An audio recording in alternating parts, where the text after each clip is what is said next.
1 Roi, chapitre 21. La vigne de Naboth, conduite criminelle d'Achab et de sa femme Jézabel.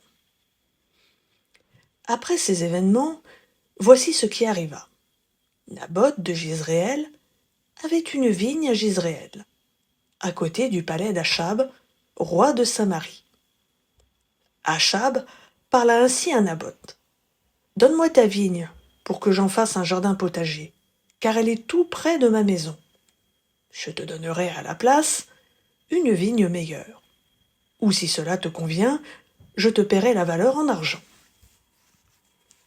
Mais Naboth répondit à Achab, « Que l'Éternel me garde de te donner l'héritage de mes pères. » Achab rentra chez lui, maussade et furibond, à cause de cette parole que lui avait dite Naboth de Jizréel. « Je ne te donnerai pas l'héritage de mes pères. » Il se coucha sur son lit, détourna le visage et ne mangea rien. Sa femme Jézabel vint auprès de lui et lui dit : « Pourquoi as-tu l'esprit maussade et ne manges-tu point » Il lui répondit : « J'ai parlé à Naboth de Jizréel, et je lui ai dit : donne-moi ta vigne pour de l'argent, ou si tu veux, je te donnerai une autre vigne à la place. Mais il a dit : je ne te donnerai pas ma vigne. Alors sa femme Jézabel lui dit : est-ce bien toi maintenant qui exerces la royauté sur Israël ? Lève-toi, mange de bon cœur. Moi, je te donnerai la vigne de Naboth de Jizréel. Elle écrivit alors, au nom d'Achab, des lettres qu'elle scella du sceau d'Achab.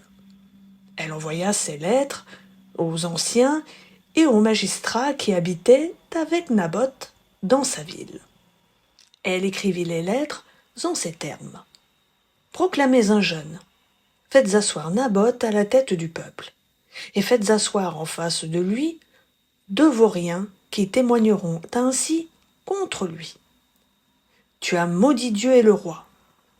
Puis, menez-le dehors, lapidez-le et qu'il meure.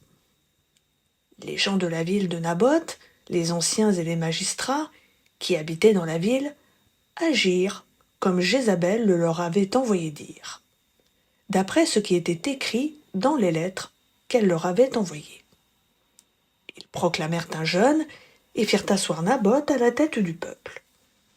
Les 2 vauriens vinrent s'asseoir en face de lui, et ces vauriens portèrent ce témoignage devant le peuple contre Naboth. Naboth a maudit Dieu et le roi. Alors, ils le menèrent hors de la ville, ils le lapidèrent, et il mourut. Ils envoyèrent dire à Jézabel : Naboth a été lapidé, et il est mort. Lorsque Jézabel apprit que Naboth avait été lapidé et qu'il était mort, elle dit à Achab : lève-toi, prends possession de la vigne de Naboth de Jizréel, qui a refusé de te la donner pour de l'argent. Car Naboth n'est plus en vie, il est mort. Achab, entendant que Naboth était mort, se leva pour descendre à la vigne de Naboth de Jizréel, afin d'en prendre possession.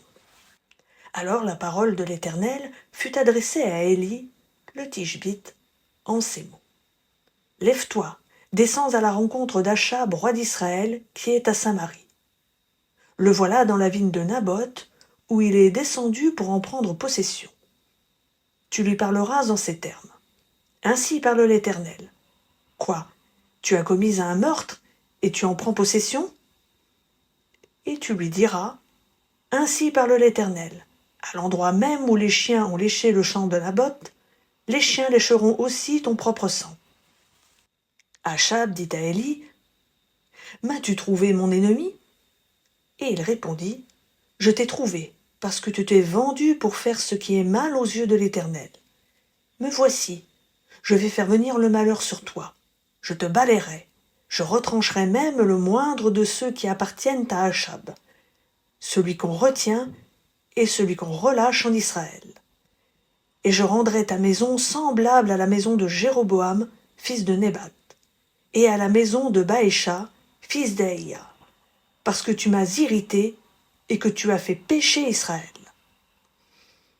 L'Éternel a parlé aussi pour Jézabel, et il a dit « Les chiens mangeront Jézabel près du rempart de Jizréel.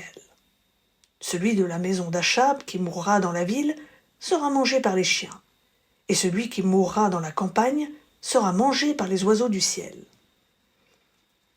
Il n'y a eu personne qui se soit vendu comme Achab pour faire ce qui est mal aux yeux de l'Éternel, et sa femme Jézabel l'y excitait. Il a agi de la manière la plus horrible, se ralliant aux idoles, tout comme le faisaient les Amoréens que l'Éternel avait dépossédés devant les Israélites. Après avoir entendu les paroles d'Élie, Achab déchira ses vêtements. Il mit un sac sur son corps et jeûna. Il couchait avec ce sac et marchait lentement. La parole de l'Éternel fut adressée à Élie, le Tishbite, en ces mots. « As-tu vu comment Achab s'est humilié devant moi ?